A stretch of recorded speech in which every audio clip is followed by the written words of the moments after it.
He's an Emmy award-winning host of Cash Cab. One of the best to do a piece girl for Ben Bailey.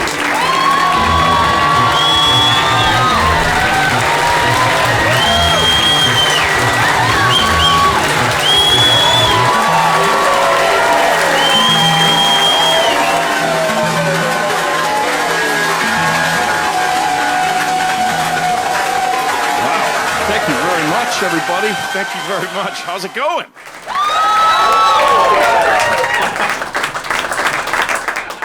Thanks for coming out on a crappy night, everybody. I really do appreciate it.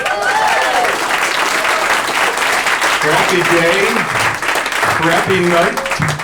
I know it was a crappy day because I checked. I did. I walked out into it and I was like, wow, it seems like a really crappy day out here. I'll check. Oh yeah, it is. No wonder. It is a crappy day. That's what I do now. I walk out into the weather and experience it firsthand. And then verify. Via satellite. And look, it tells me what the temperature is and what it feels like.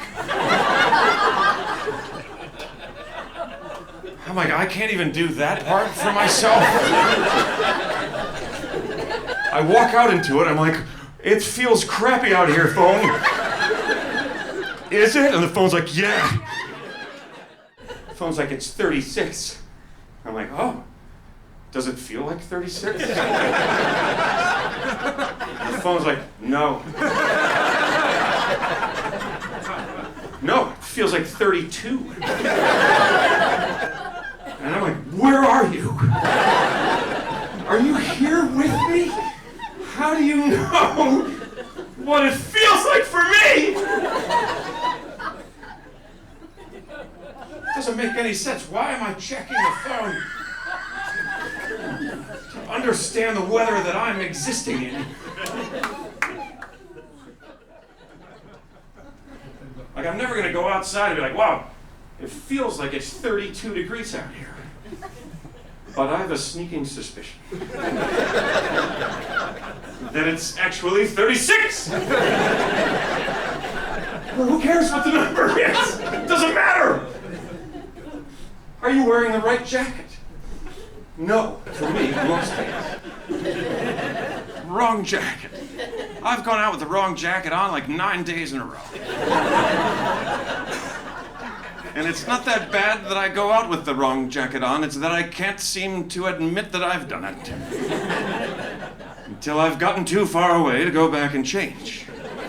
You know what I mean? I step out the door and I know immediately that I am freezing. Second I step through that door, I'm like, no!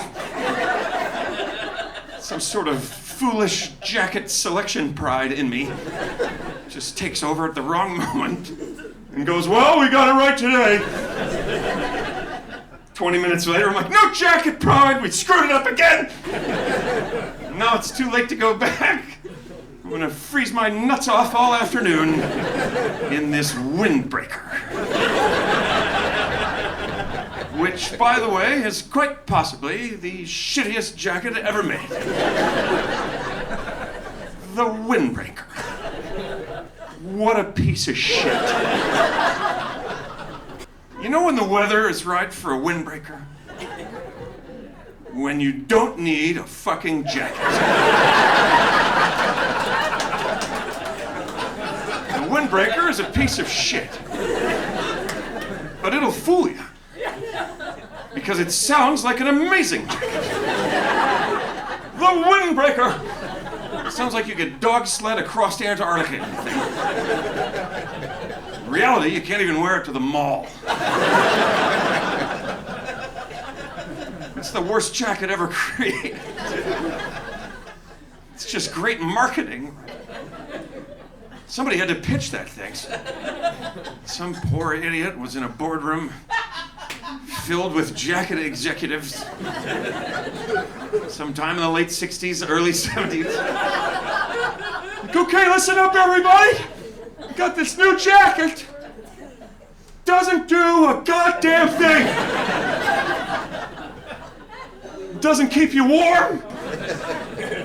It doesn't block the wind. It isn't even waterproof. Which is odd, because it's made entirely of plastic. It's a total piece of shit. It's got a lining spray painted on the inside. It's got snaps up and down the front about 11 inches apart. So the wind just blows right into it, even if it's not very windy. This causes the jacket to blow up like a balloon, because it's got a drawstring around the bottom that serves no purpose whatsoever. But it's so long that if you don't tie it into like a quadruple bow knot, you're gonna be tripping over it all day. It's got elastic around the wrists that's so tight, you lose circulation in your fingers almost immediately. Slight wind blows up like a balloon. A little bit of sun creates a greenhouse effect. Now it's 180 inside that thing. You're sweating balls instantly, and there's no way to get out of it. You're gonna peel yourself out of it backwards and leave it hanging by the waist, upside down and inside out. And now you're freezing again because you're sweating. It's the worst jacket we've ever made. We've already made like 500,000 of them. So we're gonna have to come up with something good. Somebody probably called it out as a joke. Let's call it the Windbreaker.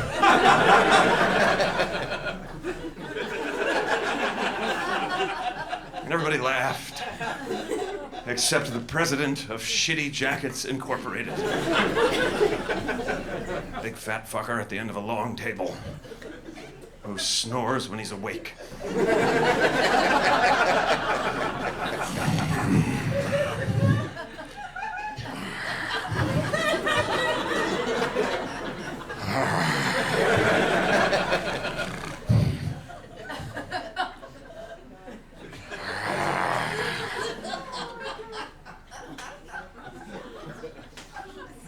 A Windbreaker. Why, that's preposterous. Well, it's just my work. Oh my God, did it work? Everyone in this room and everyone we've ever met owned a horrible piece of shit windbreaker at one time in their life, right?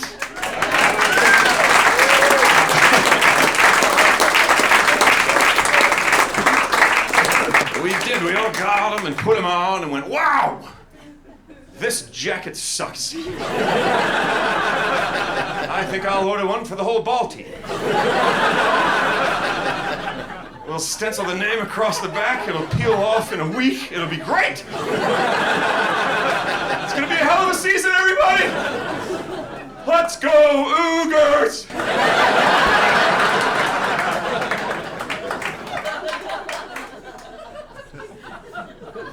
I think I've made my point here. Windbreaker is the shittiest jacket ever made.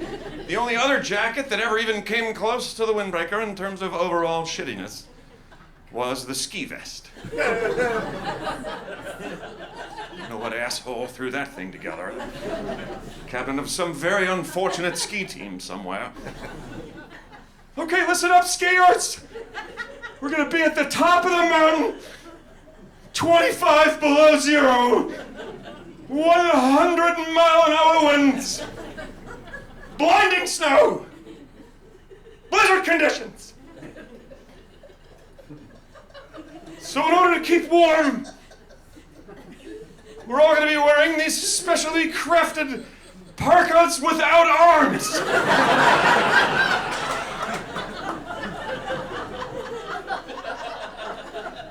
If you start to get chilly, just put these windbreakers on underneath. You can see where they used to have your names on them. We're gonna take the two worst jackets ever created, put them together, creating the third worst jacket ever created. The Windbreaker ski vest. Proud sponsor of the Jamaican ski. And that, ladies and gentlemen, is the longest fucking jacket joke in the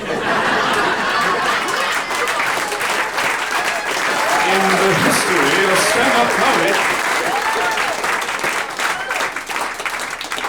I must have had a traumatic childhood experience in a windbreaker caused me to lash out at them at this later point in my life. Just freezing my ass off, waiting for the bus, 12 years old in the rain. Damn you, windbreaker! I'll get you for this one day! That's why I became a comedian. To bring down the windbreaker. And I'll be selling them after the show.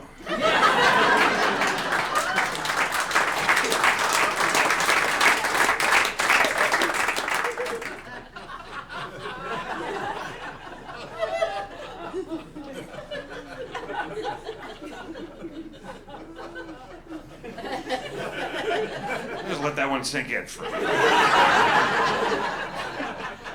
I was like, that's the longest jacket joke ever. And here's a whole new part. By the way, I don't know if that's true. I've been saying that for years and no one's ever called me out on it. Maybe someone will at some point. Bullshit! I heard 23 minutes on overcoats, you fucking hack!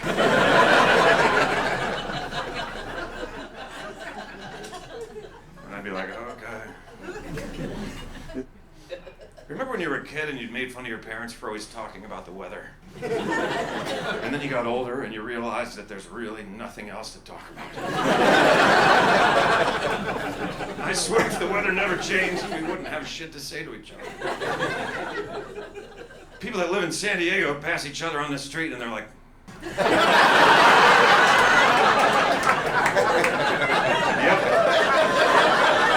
I know, right? A friend of mine, no matter what happens with the weather, he can't believe it. You know, one of those. No matter what it is, he can't believe it. The most ordinary and mundane of weather systems puts him into a state of utter disbelief. Something as simple as rain. It starts raining, he will inevitably look out the window and go, I can't believe it's raining. Every single time it rains. I can't believe it's raining. I'm always like, I can't think of a stupider thing to say. Then I can't believe it's raining. What sort of proof are you after, buddy? Step out there for 1 second. You'll believe it then, I promise you that.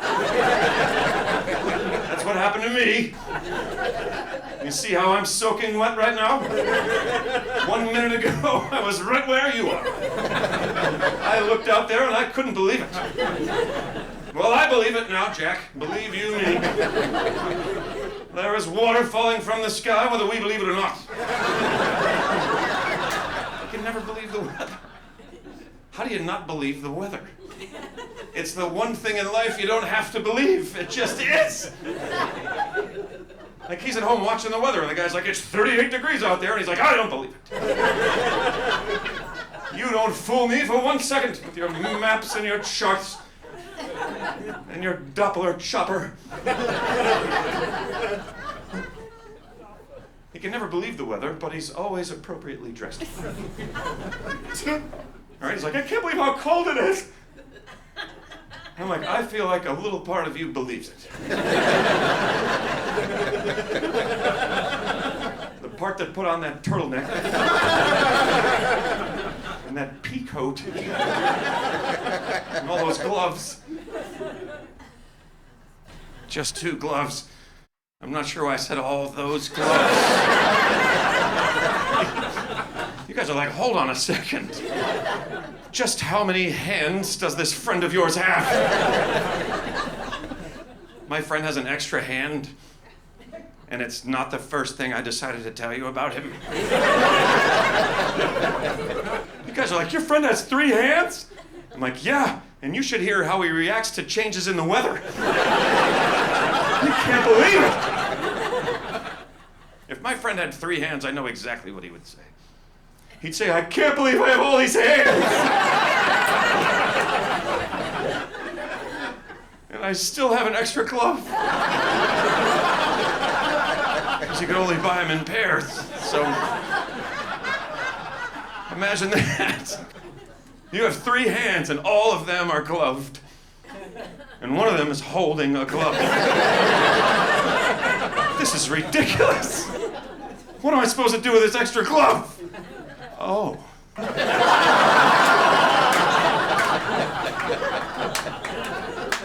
How does it fit? Like a glove.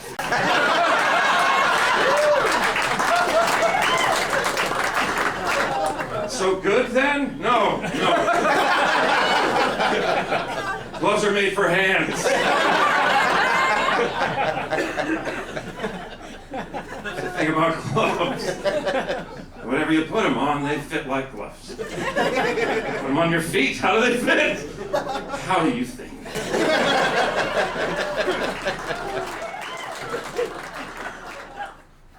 My friend is an idiot, really, isn't he? That's the bottom line to this story. Can never believe the weather, right? Whenever it's cold, he's like, I can't believe how cold it is. Whenever it's hot, he's like, I can't believe how hot it is. Even when it's nice, he's like, I can't believe how nice it is out here. I'm like, you need to find a weather to believe in. I can't take this anymore. Just pick one and invest emotionally. He's an idiot. He always can't believe stuff that's irrefutable. Every New Year's Eve, he says the same thing. I can't believe another year went by. I'm like, what did you think was going to happen? It's literally the only thing that could have happened. What were you expecting?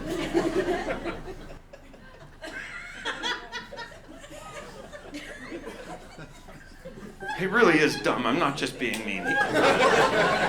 He's the dumbest person I've ever known.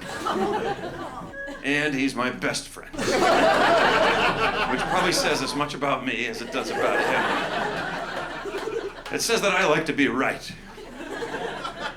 You want to be right? Hang out with idiots. You get to be right all the time, even when you're wrong, because they don't know, because they're idiots. He really is dumb. He said the dumbest thing to me that anyone has ever said to me. He and I are walking down the street in our hometown. And we pass a woman standing here with a seeing eye dog. As we go by them, the dog growls at us a little bit, just a... And my amazingly stupid friend looks up at me and says, how did the dog know that we were there?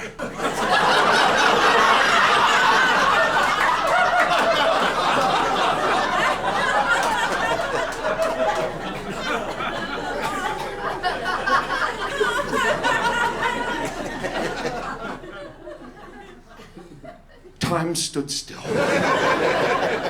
Sheer stupidity slowed the rotation of planet Earth.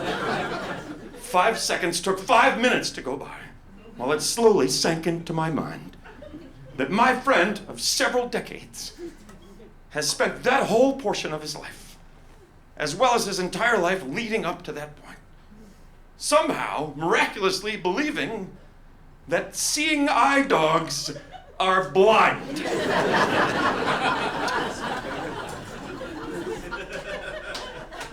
How could it go on for so long?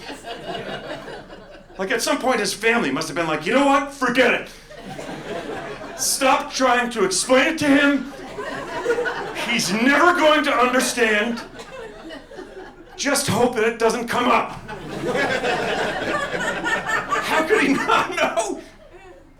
There's a pretty big clue right in the name of the dogs. Seeing eye dogs. Pretty cruel nickname for a bunch of blind animals that are somehow able to help people find their way around.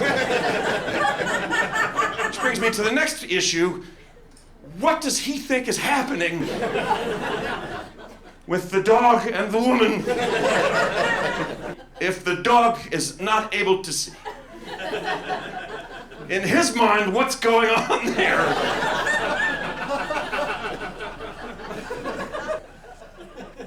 I've thought about it a lot. A lot more than I ever wanted to. And there are two possible scenarios in his mind. Neither one is good. Though one is quite clearly better than the other. In the first scenario, in his mind, the dog is blind, but the woman can see. Right? So she's like a seeing eye person who was trained by sighted dogs to help the blind dogs just get around town and do the basic stuff.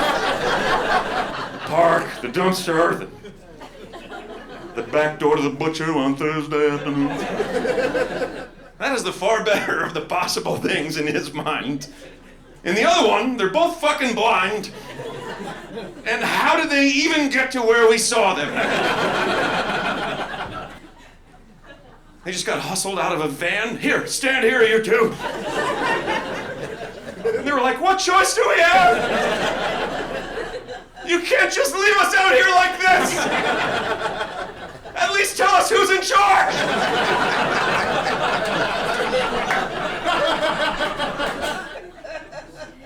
Thinking about it now, I realized that neither one of them would necessarily know that the other was also unable to see.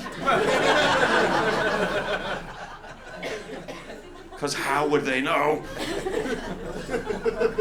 Right? So they might kill a fair amount of time just waiting for somebody to make a move. After a while, the person would be like, are we going to do something here? The dog's like, you're asking me? I don't know. I can't see shit. I don't know what we're doing. The person was like, what did you say? Blind talking dog? What did you say? I said, I can't see, man. I can't see. Okay, I don't know if you understand how completely screwed we are out here. I don't know why we're together. I think we should split up. I'll see you back at the house. No, you won't! You still don't understand! Just shut up for a second and let me think this through! Don't feel bad laughing at that. Don't. I did it in a theater once, and there was a blind man in the audience. And you could hear his dog laughing through the whole thing.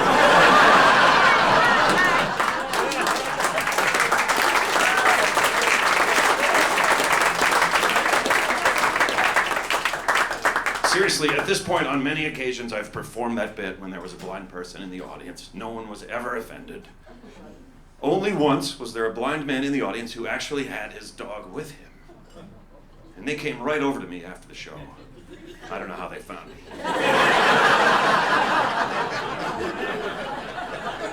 But they did. Quick, too. I was like, oh, hey, it's you! Hope I didn't offend you with anything that I said. And he was like, hell no, man, I was probably laughing harder than anybody. And then he pointed at his dog, who's actually over here.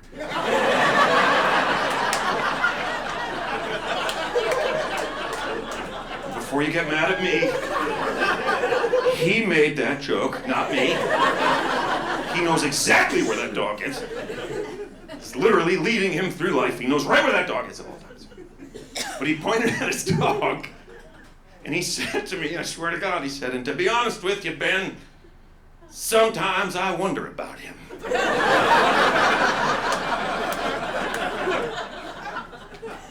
And I was like, are you saying that sometimes you think maybe your seeing-eyed dog can't see? And he goes, no, I'm not saying I don't think he'd see. I'm like, well, what then? Did he ever take you to the wrong place? And he said something to me that I'll never forget. He said, I don't know, but I'll tell you one thing. Once in a while, it smells a lot like roast beef at the bank.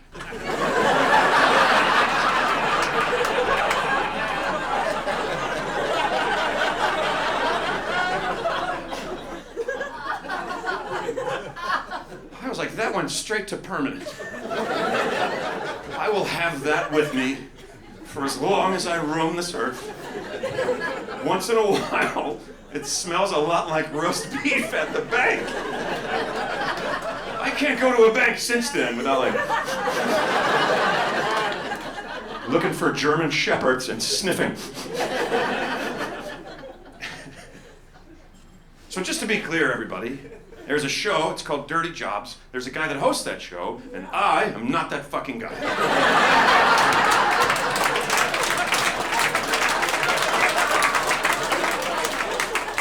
We are two entirely different people, but others sure do seem to keep us in the same little part of their mind. Shit happens to me almost every day. Somebody's like, love the show! I'm like, thanks! They're like, Mike! I'm like, fuck! I'm not the Dirty Jobs guy! In fact, I murdered the Dirty Jobs guy. I actually know him, he's a good dude. His name is Mike Rowe, he's a good guy. Got to hang out with him a couple times. One of the times we were like backstage at some upfront or something, we were drinking a couple of beers, and I was like, dude, you know what you should do? You should make a tiny little puppet version of yourself and go out on tour as Mike Rowe and Mike Rowe.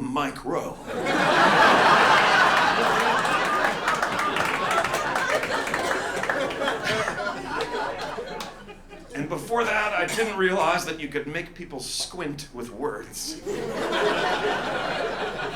But he was like, and he just stayed there looking at me like that.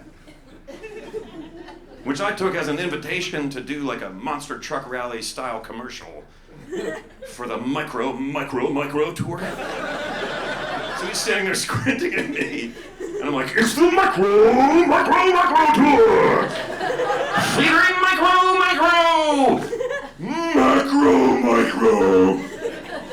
And regular micro. He started to shake. I thought his head was gonna explode. And finally he opened his eyes really wide and he was like, how did I never see it? My name is Micro! My whole name is Micro! I feel so tiny!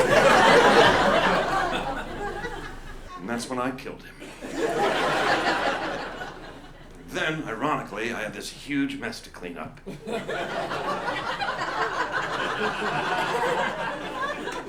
No one there to help me out with it. Just looking down at him like, damn, dude.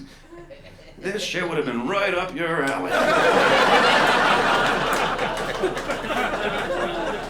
It's a dirty job. For anyone who's like, what? It's a dirty job.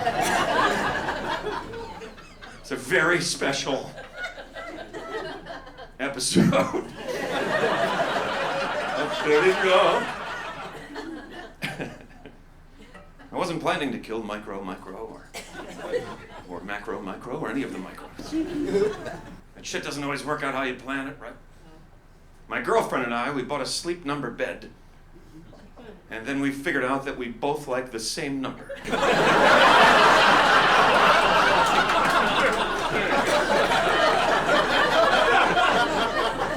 Just sitting on opposite sides of it. Like, son of a bitch, really? I did not foresee this as a possible outcome. You know, we could have just bought a regular old freaking bed! Instead of spending $12,000 on an air mattress!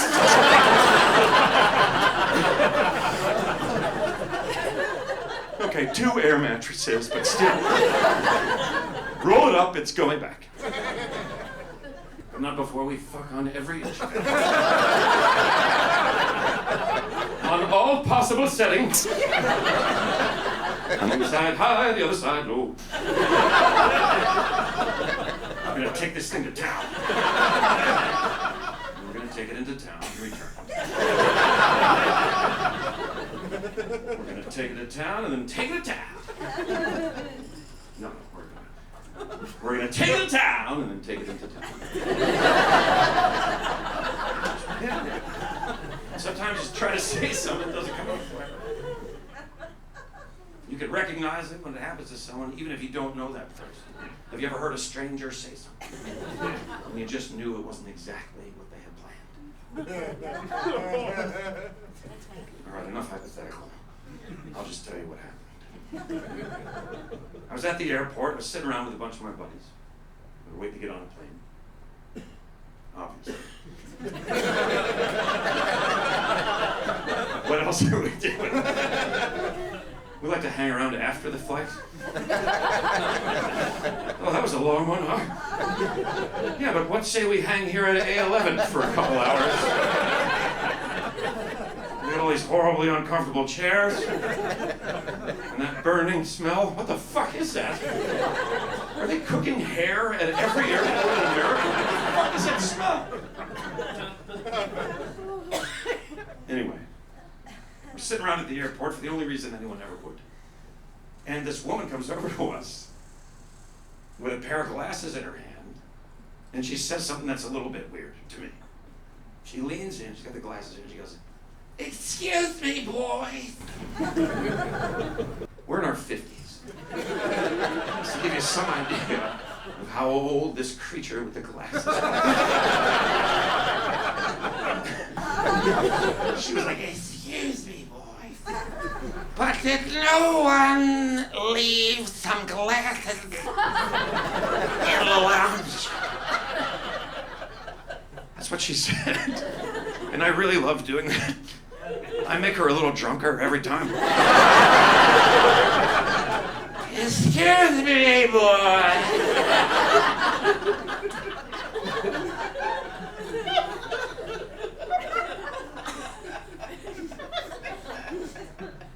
But did no one leave some glasses in the lounge?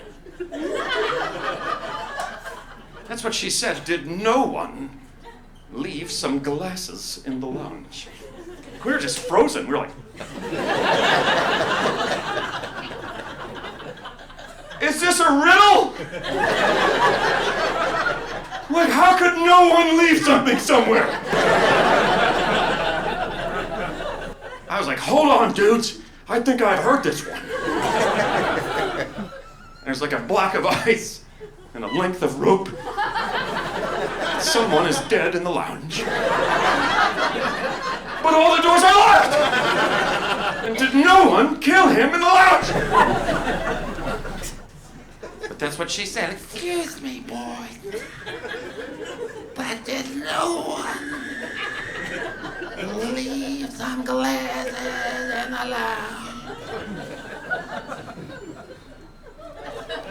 And I was like, I got this. And I stood right up and I looked right back at her. And I was like, no.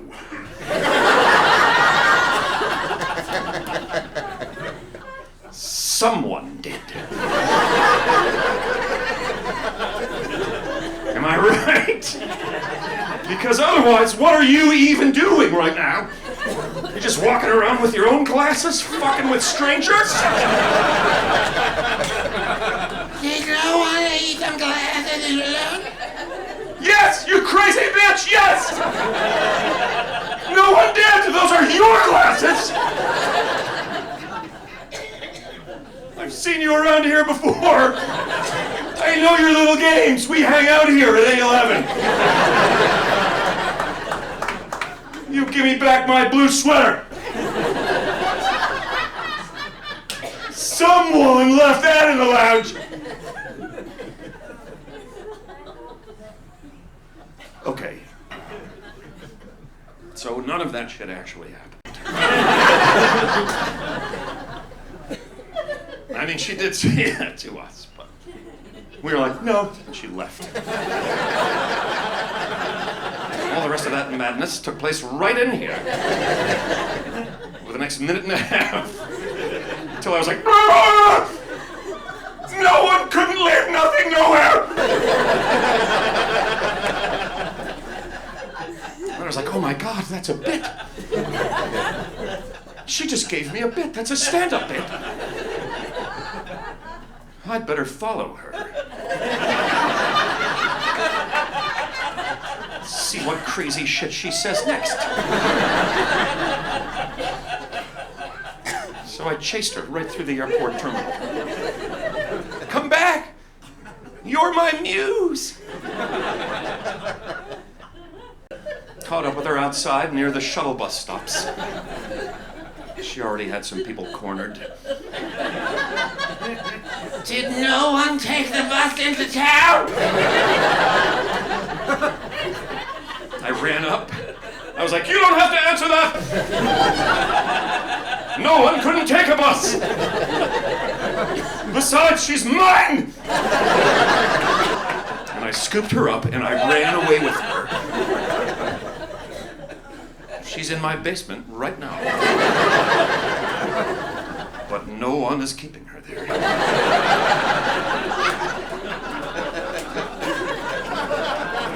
Thanks for sticking with me through that one.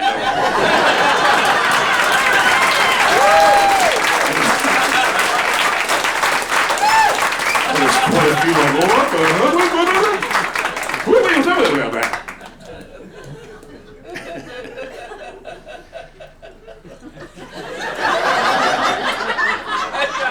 It's okay, we can wait.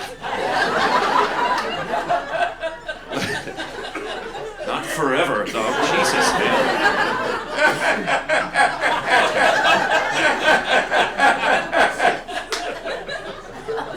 That's your real laugh sound. I like it, sir.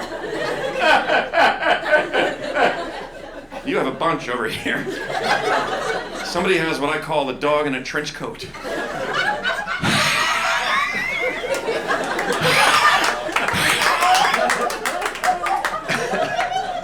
Oh, that's good.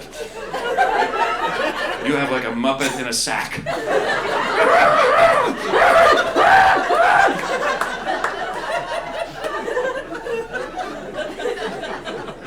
Let it out. Whatever your laugh sound is, let it out. We want to hear that. Oh, I think stupid things are funny. I can't help it. I'm a shallow human being who thinks stupid things are funny. Here's what a shallow human being I am. I am still residually happy because like 3 weeks ago, I was walking down the street in New York City and I saw a man get shit on by a bird.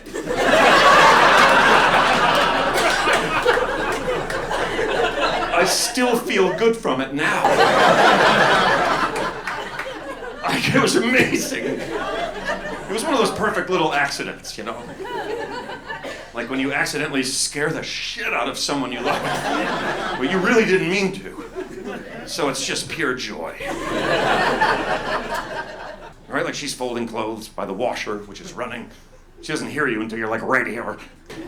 And then you're like, hey babe, and she's like, ah!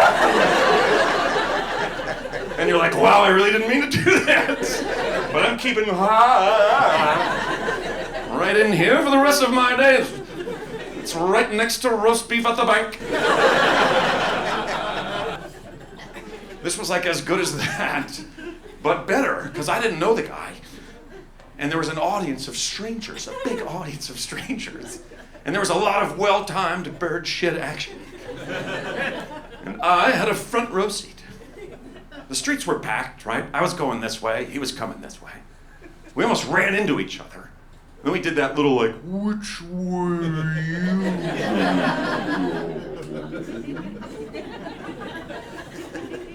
And then, blah! He got shoulder shat. Like the bird had it on a list of things to do that day. Like it was blatant. And he had gone to this side, and I went to this side, and he got it on this shoulder. So I was like closer to the action than he was, even though he got shit on and I did not. So he got shit on and I reacted to it, stealing his moment. Right? It was like, which way? And I was like, oh!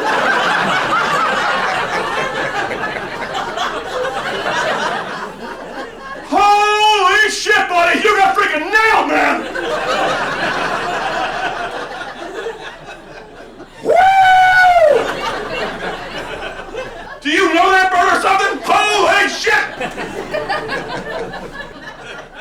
looked pretty deliberate to me. And I was right here. Nothing on me, though. Look at that. All that shit all over you. No shit on me at all. What a fantastic fucking day I'm having. He felt completely differently about it. Right from the get-go, his reaction was much more harsh and dramatic. He was more like this. He was like, "Gah!"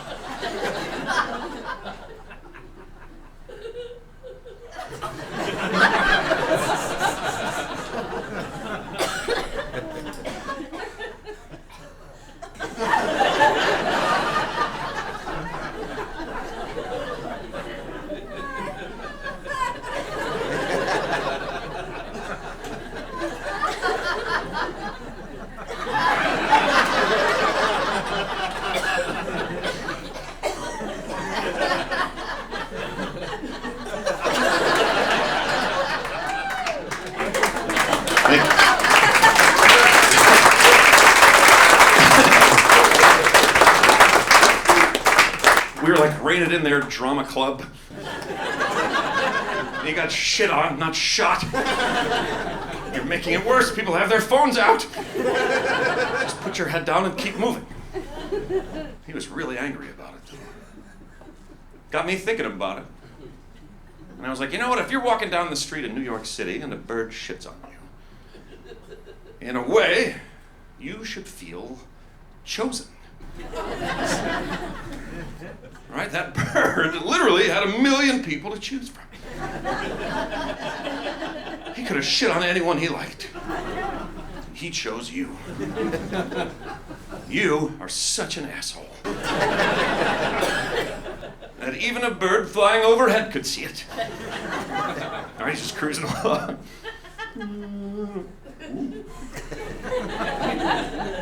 Look at this asshole. I've got something for you, sir. How good must that feel as a bird to be able to see a guy that's clearly an asshole? And you can literally just take a shit right on the guy. Just shit right on him. And then you just leave. And that's the end of it. No repercussions whatsoever. That's real power. We couldn't handle that kind of power as human beings. Just be shitting on each other all the time. And for no reason. The guy bumps into you, he'd be like, "Hey, watch where you're going, buddy, come here. You know what you got coming, here we go." Chasing each other around ass first. It's difficult to run in that position. I'm not going to tell you why I know that. You're going to have to take my word for it. 'Tis hard to run, but first.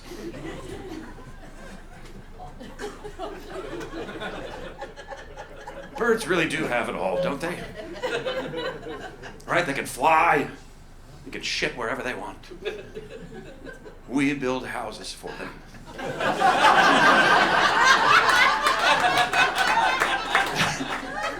That one always struck me as a little bit odd. Like, why do we build houses for birds? Birds can build their own houses.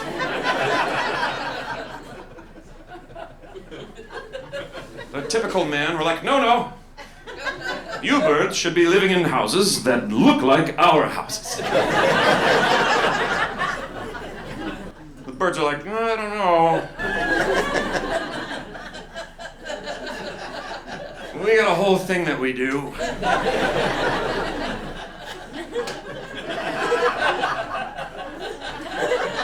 Been doing it for a long time and it works for us. We make like a bowl out of twigs and shit. And then we all just pile in there together. And we were like, not anymore, you don't. From here on out, it's separate rooms for each of you. A little roof over your heads with tiny shingles on it. How did it all start? How high was the first guy that ever built a birdhouse?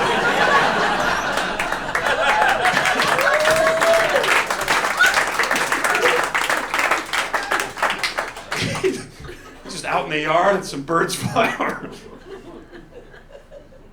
I'm gonna build a little house for you guys! You just drop in whenever you want! His wife's like, what did you say? Are you out of your mind? Why don't you fix our house? Before you start building homes for animals that don't even know you're here, what are you doing?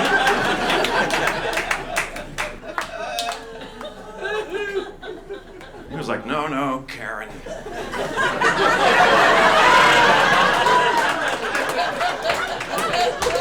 This one's gonna be big. Mark my words, one day there'll be a birdhouse in every yard in America.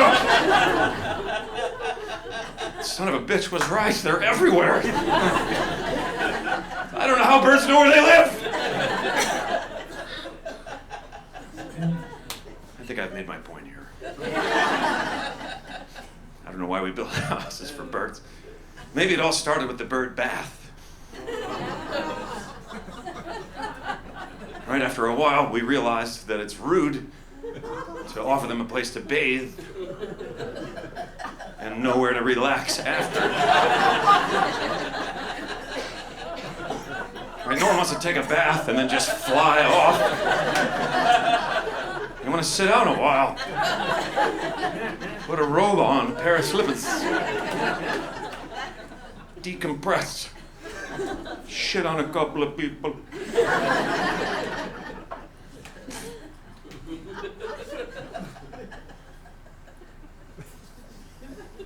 Bird bath is kind of a weird idea, too. Like, how did that one start? Yard looks nice, huh? Yeah. But what are we going to do if some birds come through here and they need a place to bathe? Did you think about that? No, I sure didn't. Not for a single second. We'll figure something out. We'll throw something together. A saucer and a pedestal kind of thing, maybe. I don't know. But it's pretty low on the list. Can we get the rest of the shit out of the truck before we start figuring out a way to bathe the local wildlife? That's weird from the bird's perspective as well, the bird bath, right? Birds are like, is that like a bathtub? Just right out there in the yard?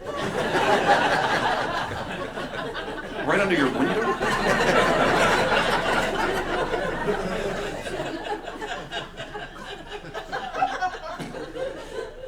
You creeps want to watch me take a bath? Well, you can forget it. I am not that kind of bird. And then he puts a toe in, he's like, oh shit, that feels pretty fucking good, I'm not gonna lie, that feels pretty good. 10 seconds later, he's in there like this.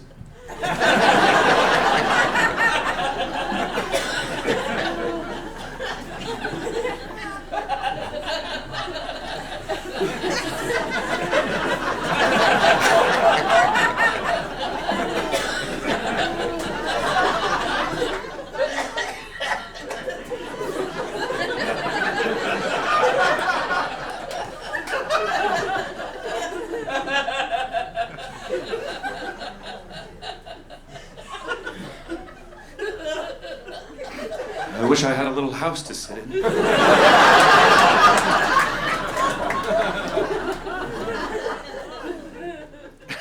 I don't know why we make houses for birds. I don't know why we make shoes for horses.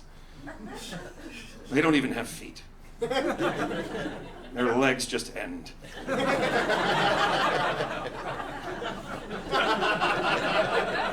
And they were fine like that for thousands of years. So we came along, like, you're gonna need some shoes for those, buddy. The horses were like, oh. Shoes for what?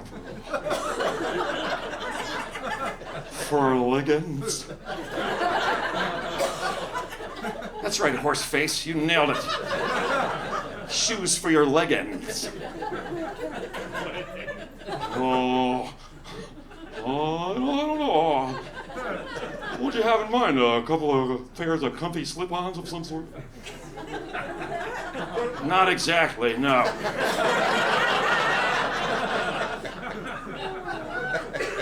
No, you're gonna love this. We're gonna nail metal U's right up into your leggings.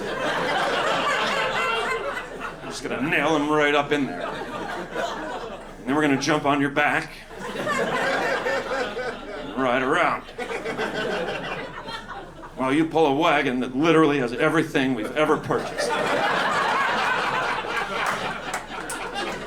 But it's just until you die by the side of the road. What do you think? I think it's when horses started going.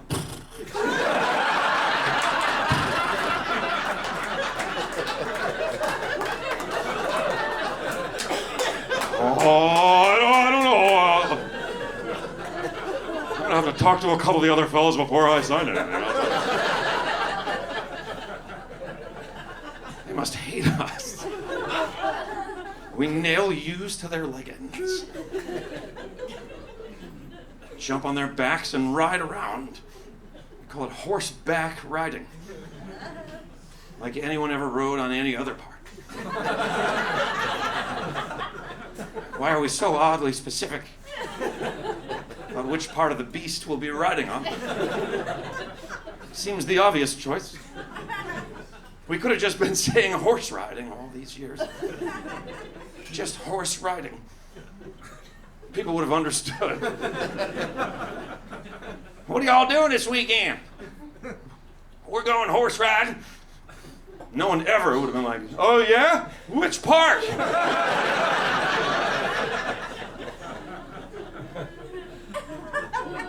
Just the back, I think. Like regular. Or maybe some people back on the butt. Like, why do we have to specify? Is that not what they tried first? First dummy crawl up under the fucking horse. Get up underneath there and hold on. And kick your feet up over his back and hook them together. Cock to cock.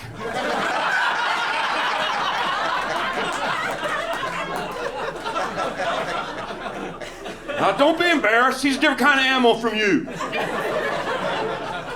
You got what you got, and that's okay. Now, hold on, boy. I'm going to smack him on the ass, and off you gonna go. Ready? Horse front riding, test number 1.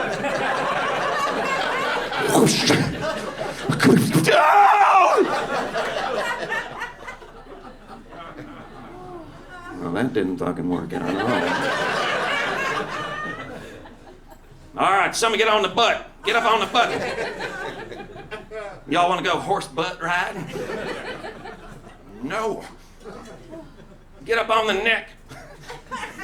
Squeeze the neck with your legs and hold on to the mane. It's going to be bumpy, but there's got to be a better place to sit. How about that big flat part? That's shaped just like the bottom of you if you do this. No. It's too easy. I'm gonna hang on by the tail. Let him drag me. It's the furthest I've ever gone with this bit. I'm just trying to add more lines. Oh, that's fun.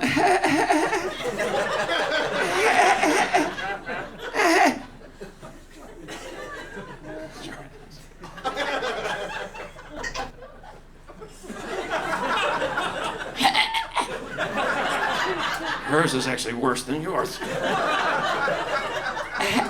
She was like, oh yeah? This is my laugh sound.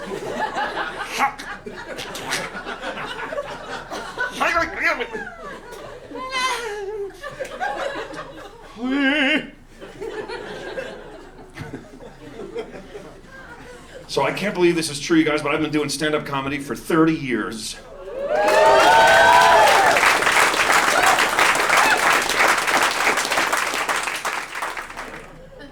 Yeah, and things have been pretty good. I've had a great time, you know.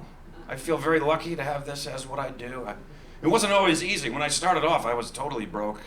I lived in New York City in one apartment that had been made into like 9 apartments. They just put up like paper thin walls everywhere. So everybody could hear everything. And I could pretty much every day count on a big argument between the couple that lived next to me. And the walls were so thin that I could just hear everything. And it got to a point where I would just give in. Like if they came home, I would just turn off the TV. And get a glass from the cupboard. Create a good suction to the ear. And tune in. And I couldn't understand a word of it, but I got really, really caught up in it anyway. Because I had no choice, you know. So I'd go, oh, they're home. I could hear them settling in. And I would always start with something that she said. I had to be quiet for a while and then be like,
okay.